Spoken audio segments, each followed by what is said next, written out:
Braves gens, bonsoir ou rebonsoir et bienvenue dans FX Histoire.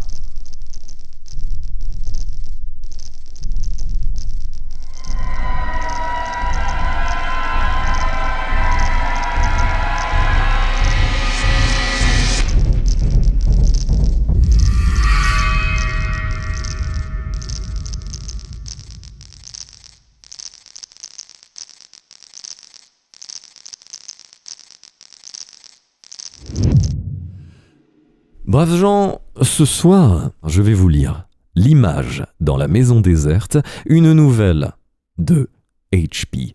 Lovecraft, écrite en 1919, publiée en 1920 et traduite par Jack Parsons. Bonne écoute.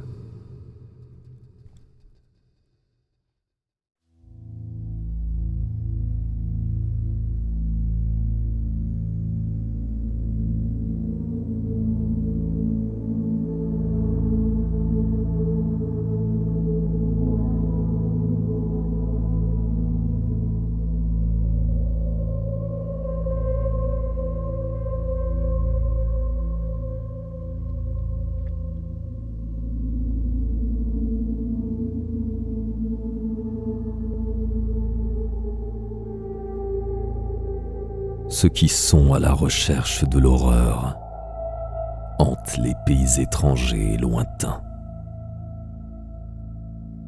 Les catacombes de Ptolémée, les mausolées sculptés des pays du cauchemar. Voilà ce qu'il leur faut. Ils escaladent au clair de lune les tours des châteaux ruinés de la vallée du Rhin, descendent en chancelant des marches couvertes de toiles d'araignées, au milieu de pierres éparses, vestiges de cités d'Asie dont le nom a sombré dans l'oubli. Les bois hantés, les montagnes désolées sont leurs sanctuaires. Ils flânent autour des monolithes sinistres dans les îles désertes. Mais le véritable amateur de terreur, celui qui trouve la justification de son existence dans la recherche d'un frisson nouveau, insurpassable, ne connaît rien de mieux que les fermes isolées dans les bois de la Nouvelle-Angleterre. Les éléments les plus sombres, solitude, ignorance, absurdité, concourt à l'instauration d'une atmosphère hideuse qui touche à la perfection.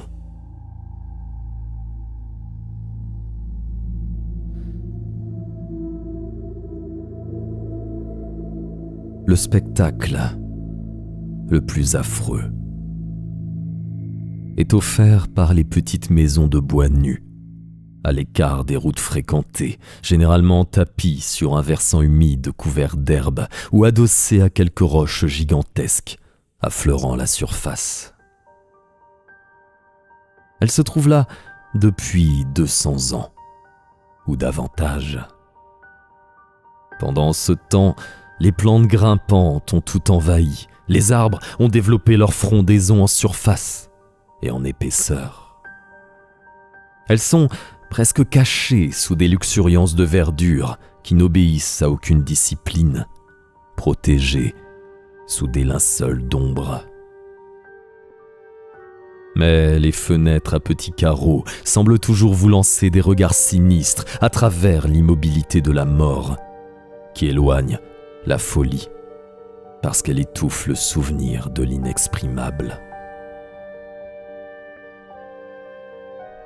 Dans ces maisons ont vécu des générations de gens étranges, comme le monde n'en a jamais vu de semblable.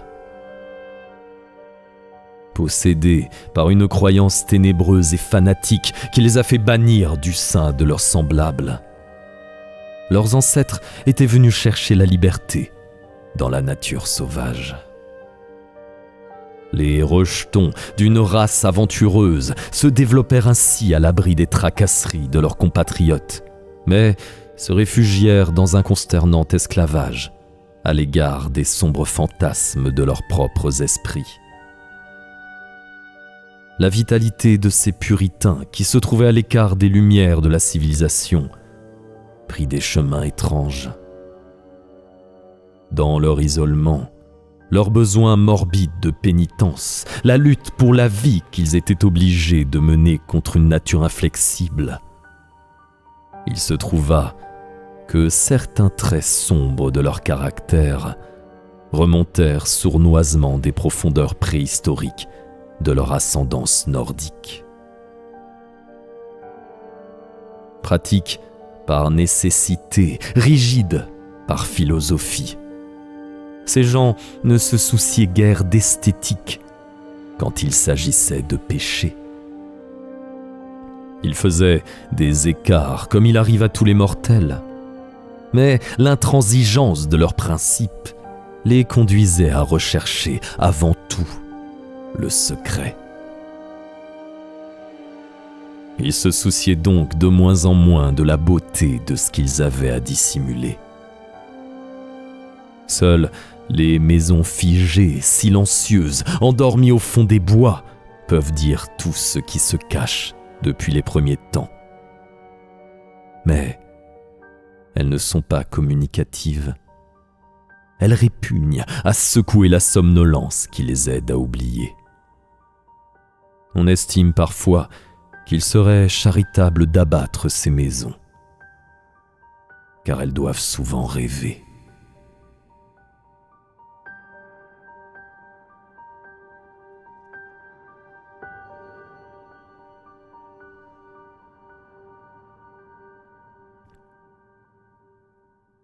C'est dans un édifice éprouvé par le temps et répondant à cette description que je fus contraint de pénétrer un après-midi de novembre 1896 par une pluie si abondante et si glacée qu'il convenait de gagner n'importe quel abri plutôt que d'y rester exposé.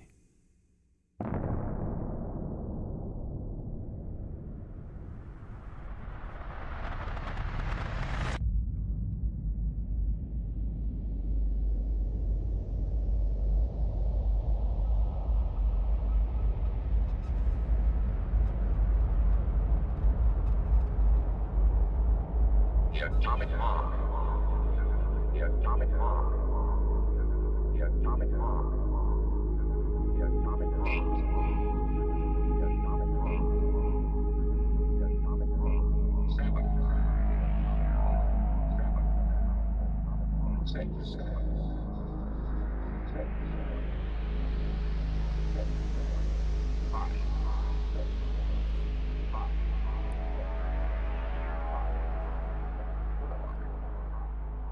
Je voyageais depuis un certain temps parmi les populations de la vallée de Miskatonic, en quête de documents généalogiques. En raison de l'éloignement de mes objectifs, des sinuosités de mon itinéraire et du côté problématique de l'entreprise dans son ensemble, j'avais trouvé commode d'utiliser la bicyclette, malgré la saison avancée. Je me trouvais à cet instant sur une route apparemment abandonnée que j'avais choisie comme étant la plus courte pour me rendre à Arkham, surpris par un orage en un lieu éloigné de toute agglomération et n'ayant devant moi aucun refuge possible que cette antique et rebutante maison de bois dont les fenêtres obscurcies par la poussière me faisaient des clins d'yeux entre deux ormes massifs dépouillés de leurs feuilles au pied d'une colline rocheuse.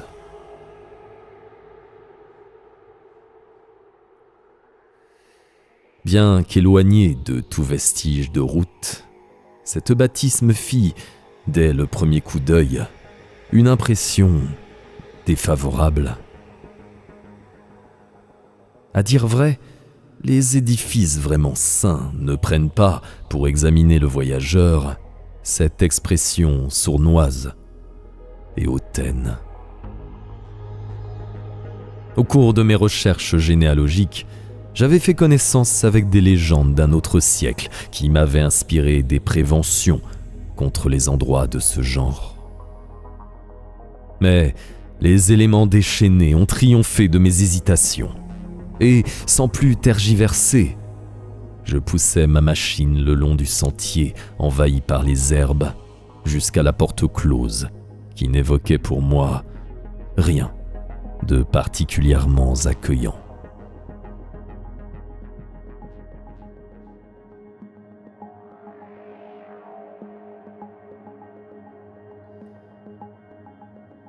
J'avais en quelque sorte admis que la maison était vide d'habitants. Mais en approchant, je cessais d'en être aussi sûr.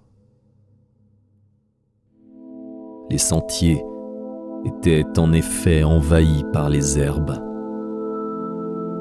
mais ils subsistaient encore partiellement, ce qui écartait l'idée d'un abandon total. Au lieu d'essayer d'ouvrir la porte, je frappais donc. Je perçus au même instant une sorte de trépidation que j'eus de la peine à expliquer. Pendant que j'attendais sur la dalle grossière et moussue qui tenait lieu de seuil, j'examinais les fenêtres et l'imposte et remarquai que les vitres, bien qu'obscurcies par la saleté, n'étaient pas brisées.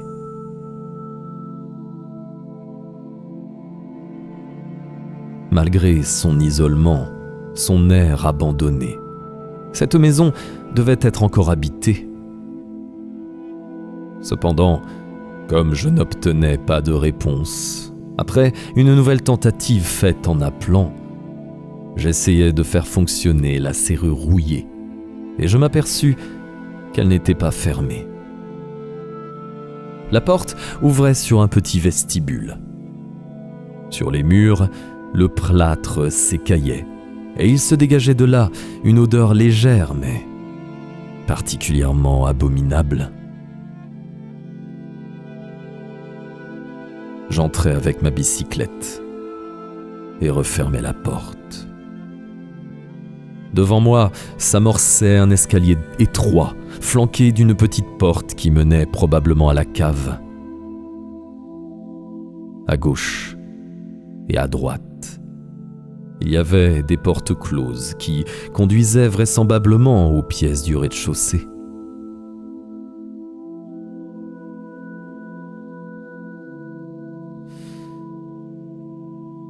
J'appuyai ma monture contre un mur, ouvris la porte de gauche et entrai dans une petite chambre basse de plafond, prenant jour par 2 fenêtres poussiéreuses et meublée de la plus sommaire façon.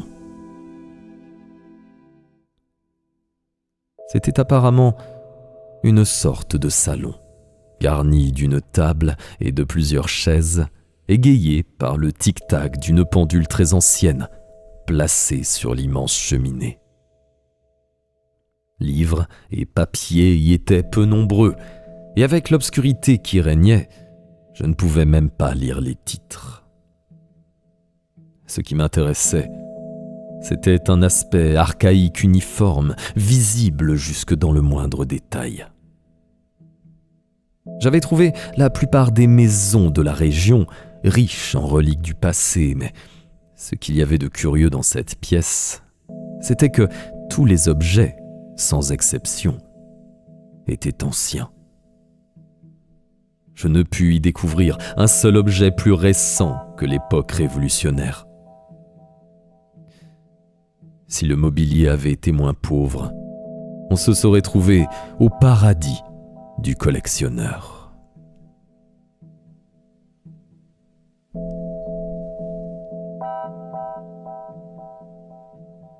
Tandis que je passais en revue cet étrange appartement, je sentais croître la répugnance qu'avait déclenché en moi le sinistre aspect extérieur de cette maison. Je n'aurais pu d'aucune façon définir ce qui m'inspirait de la crainte ou du dégoût. Mais il y avait dans l'atmosphère un relent d'impiété et d'affreuse grossièreté datant d'un âge révolu et la trace de secrets qu'il valait mieux laisser se perdre. Je n'avais aucune envie de m'asseoir. J'allais et venais, examinant les divers objets qui m'avaient frappé. Ma curiosité se porta tout d'abord sur un livre de taille moyenne posé sur la table. Son aspect était si antique que je m'étonnais de le trouver dans un lieu qui n'était ni un musée, ni une bibliothèque. Il était relié en cuir avec des ferrures et se trouvait en excellent état de conservation. C'est également un ouvrage qu'on ne s'attendait pas à trouver dans une maison aussi modeste. Mon étonnement s'accrut quand j'eus ouvert le livre et examiné la page de titre. Il s'agissait d'une véritable rareté, tout simplement la description par Pigafetta de la région du Congo, rédigée en latin d'après les notes du navigateur Lopex et imprimée à Francfort en 1598. J'avais souvent entendu parler de cet ouvrage, avec ses curieuses illustrations des frères Debris, si bien que, pendant un moment, tout à mon envie de le feuilleter, j'oubliais mon malaise. Ces gravures, vraiment intéressantes, étaient issues de l'imagination des artistes et de descriptions inexactes, car on y voyait des noirs à la peau blanche avec tous les caractères de la race caucasienne. J'aurais vite refermé ce livre si une circonstance banale n'était pas venue bouleverser mes nerfs fatigués et faire renaître cette sensation d'inconfort dont j'avais souffert. Ce qui me troublait, c'était la tendance persistante de ce volume à s'ouvrir de lui-même à la planche 12, qui représentait avec une affreuse minutie une boutique de boucher chez les cannibales Anziques. Ma susceptibilité à l'égard d'une chose aussi dérisoire m'inspirait une certaine honte. Mais je n'y pouvais rien. Ce dessin me bouleversait, surtout quand je le rapprochais des descriptions sur les pratiques gastronomiques des Anziques qui s'y trouvaient joints.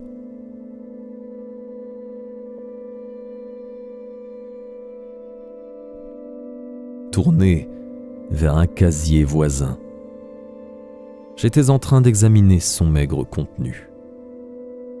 Une Bible du XVIIIe siècle, un Voyage du pèlerin de la même époque, illustré de bois grotesque et imprimé par le spécialiste en almanach Isaiah Thomas, un ouvrage massif de Cotton Mather en très mauvais état, Magnolia Christi Americana et quelques autres livres à peu près de la même ancienneté, quand j'entendis, à ne pas m'y tromper, un bruit de pas dans la pièce au-dessus.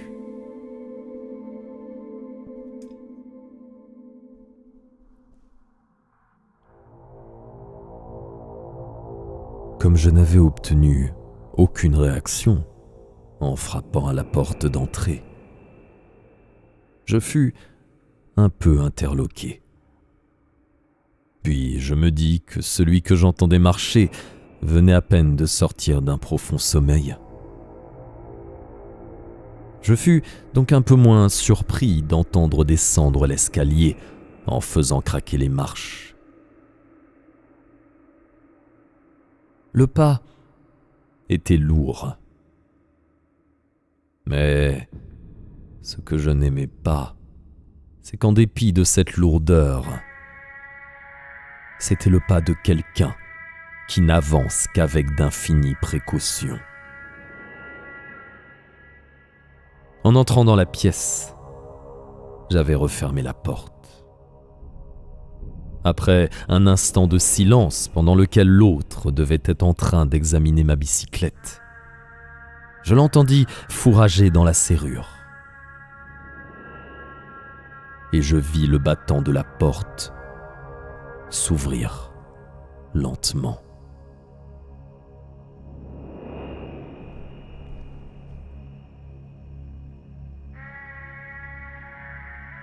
Il y avait, sur le seuil, un personnage dont l'étrange aspect m'aurait fait pousser les hauts cris si je n'avais pas été retenu par ma bonne éducation.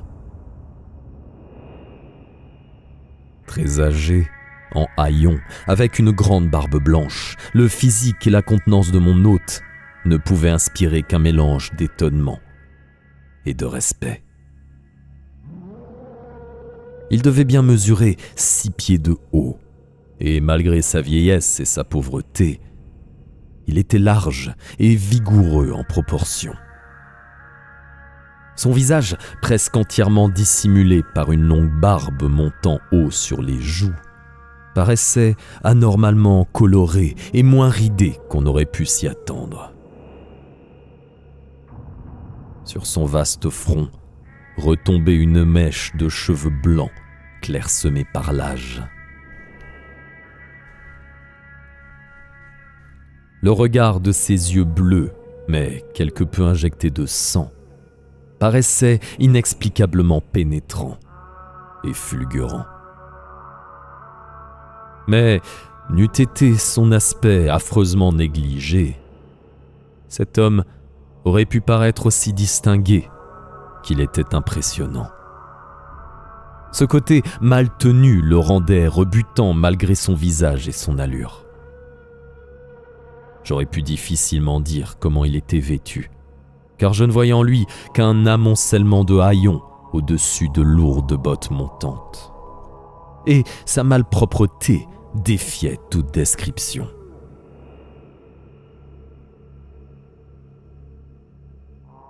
L'apparence de cet homme, la crainte instinctive qu'il inspirait, développait en moi comme de l'inimitié. Si bien que je ne fus pas loin de sursauter de surprise en ayant l'impression d'une incongruité insolite quand il me désigna un siège et s'adressa à moi d'une voix fluette, mais empreinte d'un respect cajoleur, avec toutes les prévenances que l'on doit à un hôte. Il avait une très curieuse façon de parler, dans un dialecte yankee très accentué que je croyais disparu depuis longtemps. Il s'assit devant moi et je ne cessais de l'étudier.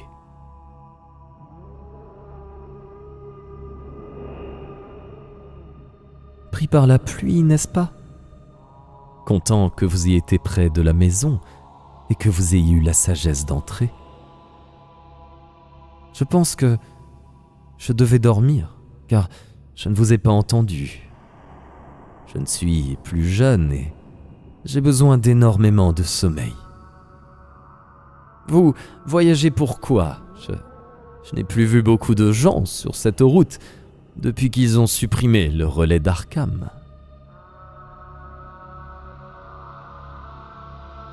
Je lui répondis que je me rendais précisément à Arkham et je lui présentai mes excuses pour mon intrusion dans son domicile. Puis, il poursuivit. « Heureux de vous voir, mon jeune monsieur. Les visages nouveaux sont rares par ici. Je parie que vous venez de Boston, n'est-ce pas ? Je n'y ai jamais été, mais je reconnais un homme de la ville tout de suite. Nous en avons eu un comme maître d'école en 84, mais il est parti brusquement et nous n'avons plus entendu parler de lui. »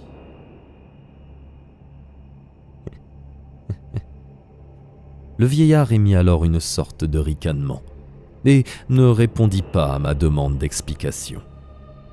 Il paraissait être d'excellente humeur, en tout cas pour quelqu'un d'excentrique au point de se montrer dans un pareil accoutrement. Il bavarda un instant, passant d'un sujet à l'autre avec une bonne humeur mêlée de quelque fébrilité, quand je fus pris de l'envie de lui demander comment il avait pu découvrir un livre aussi rare que le Regnum Congo de Pigafetta. L'effet produit sur moi par ce livre ne s'était pas atténué, et j'éprouvais quelque hésitation à en parler. Mais ce qui était assez curieux, c'est que je surmontais toutes les vagues de frayeur qui s'étaient accumulées en moi depuis que j'avais jeté sur cette maison mon premier coup d'œil. À mon grand soulagement, ma question ne parut pas le moins du monde déplacée, et le vieil homme se mit à y répondre sans contrainte et avec volubilité. « Ah, ce livre africain, le capitaine Ebenezer Holt m'a vendu ça en 68. Il a été tué à la guerre. » Le nom d'Ebenezer Holt me fit dresser l'oreille. Je l'avais rencontré dans mes travaux généalogiques, mais dans aucun document postérieur à la Révolution. Je me demandais si mon hôte ne pourrait pas m'être de quelque secours dans la tâche que je poursuivais, et je décidai de lui en parler. Il poursuivit. Ebenezer commandait un bateau de commerce à Salem depuis des années, et il ramassait toutes sortes de curiosités dans les ports. Il a eu ça à Londres, je crois, car il aimait aussi faire des achats dans les boutiques. J'ai été chez lui dans la colline, une fois, pour vendre des chevaux, quand j'ai vu ce livre. J'aimais beaucoup les images. Alors, il me l'a donné en échange d'autres choses. C'est un curieux livre. Tenez, laissez-moi chercher mes lunettes.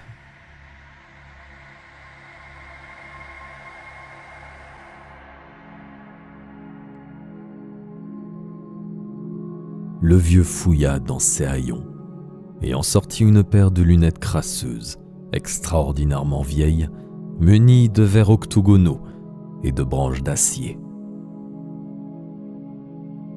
Il les chaussa, saisit le volume et se mit à le feuilleter amoureusement. Ebenezer pouvait en lire des passages. C'est du latin, mais moi je ne sais pas. 2 professeurs qui sont venus ici m'en ont lu un peu, et Passon Clark, celui dont on dit qu'il s'était noyé dans les temps. Vous sauriez m'en donner une idée ? Je lui répondis que j'en étais capable, et je traduisis à son attention l'un des derniers paragraphes. Si je me trompais, il n'était pas assez savant pour me reprendre, car il manifestait une joie enfantine à écouter ma traduction. Son voisinage devenait de plus en plus incommodant, mais je ne voyais aucun moyen d'y échapper sans l'offenser. Le goût puéril que ce vieillard ignorant manifestait à l'égard des images dans un livre qu'il ne savait pas lire m'amusait beaucoup. Et je me demandais jusqu'à quel point il était capable de mieux déchiffrer les quelques livres anglais qui ornaient la pièce. Cette manifestation de candeur atténua sensiblement la vague appréhension que j'avais éprouvée jusque-là, et je souris en entendant mon hôte poursuivre son bavardage. Curieux comme les images peuvent faire réfléchir. Prenez celle-ci et regardez sur le devant. Avez-vous déjà vu des arbres comme ça, avec de grandes feuilles qui s'agitent en haut et en bas? Et ces hommes, ça ne peut pas être des Noirs, c'est un comble. Un genre d'Indiens, je pense, même s'ils vivent en Afrique. Certaines de ces créatures ont l'air de singes, ou bien moitié homme, moitié singe. Eh, je n'ai jamais entendu parler de rien de pareil à celui-ci. Il désignait une créature fabuleuse, imaginée par l'artiste, qu'on aurait pu décrire comme une sorte de dragon avec une tête d'alligator. Mais maintenant je vais vous montrer ce qu'il y a de mieux, plus loin vers le milieu. Il se mit à parler d'une voix mieux assurée. Ses yeux brillaient d'un éclat nouveau. Mais ses mains tâtonnantes, bien que paraissant encore plus maladroites, se tiraient très bien du rôle qu'il leur assignait. Le livre s'ouvrit presque de lui-même, comme s'il avait été fréquemment consulté à cet endroit, sur la 12e planche, évoquant le spectacle repoussant d'une boutique de boucher chez les cannibales en zik. Mon malaise réapparut, mais je n'en laissais rien paraître. Ce qu'il y avait de particulièrement bizarre, c'était que l'artiste avait représenté les Africains exactement comme des Blancs. Les membres et les quartiers accrochés au mur de la boutique étaient affreux à voir, et le boucher, muni de sa hache, hideux et incongru. Mais mon hôte paraissait goûter ce spectacle autant que je le trouvais pour ma part détestable.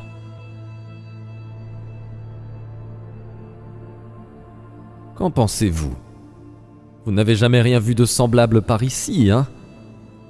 Quand j'ai eu ça sous les yeux, j'ai dit à Ebold, c'est quelque chose qui vous remue et qui active la circulation. Quand je lisais les textes de Schrypter sur la façon de tuer de certaines tribus, comme les Midianites, ça me donnait des idées, mais ça n'évoquait pas d'image. Là, on peut voir comment ça se passe. Je pense que c'est un péché, mais est-ce que ce n'est pas dans le péché que nous sommes nés, les uns et les autres, et que nous vivons ? Ce gars qu'on découpe me donne chaque fois le frisson, mais je ne peux pas m'empêcher de le regarder. Vous voyez le boucher qui lui coupe les pieds ? Sa tête est sur l'établi, un bras à côté, l'autre à côté du billot. Tandis que l'homme, en proie à une extase révoltante, marmonnait ses mots. Son visage prenait une expression indescriptible, mais le ton de sa voix baissait plutôt que de s'élever. Quant à mes propres sensations, elles étaient quasiment impossibles à décrire. Toute la terreur vaguement ressentie remontait avec une vigueur accrue. Je prenais conscience du dégoût intense que m'inspirait ce vieillard croulant et repoussant. Il était incontestablement fou, ou bien au moins partiellement pervers.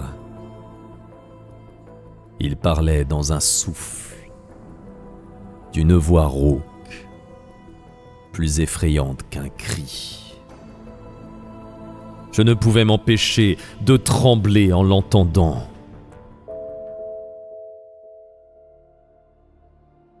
Comme je disais, c'est curieux ce que les images déclenchent de pensées. Vous ne savez pas, mon jeune monsieur, je suis plutôt un brave homme. Quand j'ai eu le livre d'Eb, je me suis mis à le regarder souvent, spécialement après avoir entendu un dimanche les discours excités de ce gros bonnet de Payson Clark. Un jour, j'ai essayé quelque chose. Allons, mon jeune monsieur, ne faites pas la mauviette. Je regardais simplement l'image avant de tuer un mouton pour l'apporter au marché. Tuer le mouton ensuite, c'était comme qui dirait plus amusant. La voix du vieil homme baissait encore de niveau. Par moments, c'était à peine si elle restait audible. Je prêtais l'oreille au bruit de la pluie, aux vibrations des fenêtres, aux petits carreaux crasseux, et notais un grondement annonçant l'approche d'un orage, insolite en cette saison. Il y eut un éclair terrifiant, un coup de tonnerre vint ébranler la fragile maison jusque dans ses fondations. Mais l'homme poursuivit son discours à mi-voix, sans avoir l'air de s'en apercevoir. Tuer des moutons, c'était plus drôle d'un sens, mais vous comprenez, pas tout à fait satisfaisant. C'est curieux à quel point une envie irrésistible peut facilement s'emparer de vous. puisque vous adorez le Tout-Puissant, jeune homme. N'en parlez à personne, mais je vous jure par Dieu que cette image a commencé à me donner envie de nourriture vivante que je ne pouvais ni élever, ni acheter. Allons, restez là, où allez-vous donc ? Je ne faisais rien, je me demandais seulement l'effet que cela me ferait si je le faisais. On dit que la viande donne du sang et de la chair, vous infuse une vie nouvelle, si bien que je me demandais si elle ne ferait pas vivre un homme de plus en plus longtemps, puisque c'est la même chose. Mais je ne connus jamais la suite de ce monologue à voix basse. L'interruption ne fut pas la conséquence de ma frayeur, ni de l'aggravation subite de la tempête, dont la fureur était pourtant telle que je m'attendais à tout moment à rouvrir les yeux sur un désert de ruines calcinées. Elle résulta d'un événement très simple, bien qu'en quelque sorte inhabituel. Le livre restait ouvert à plat devant nous, l'illustration répugnante sous nos yeux. Au moment où le vieillard prononçait ces mots, c'est la même chose. J'entendis le bruit à peine perceptible de quelque chose qui tombait et qui apparut sur le papier jauni. Je pensais à une goutte de pluie ayant traversé un toit manquant d'étanchéité. Mais la pluie n'était pas rouge. Sur l'image représentant la boucherie des cannibales en zik venait de gicler une petite tache rouge brillante qui ajoutait une impression de vie à l'horreur de la gravure. Le vieil homme la vit et s'arrêta de parler avant même que l'horreur peinte sur mon visage ne l'eût rendu nécessaire. Il la vit et jeta aussitôt un rapide coup d'œil au plafond au-dessus duquel s'étendait la pièce qu'il avait quittée 1 heure auparavant. Je suivis son regard et j'aperçus sur le plâtre grossier et vétuste une tache irrégulière et humide d'un rouge cramoisi qui s'étendait à vue d'œil. Je ne bronchais pas, mais me contentais de fermer les yeux. Un instant plus tard, retentit le plus démesuré de tous les coups de tonnerre, et la foudre balaya cette maison maudite au secret indicible, m'apportant l'oubli qui pouvait seul sauver ma raison.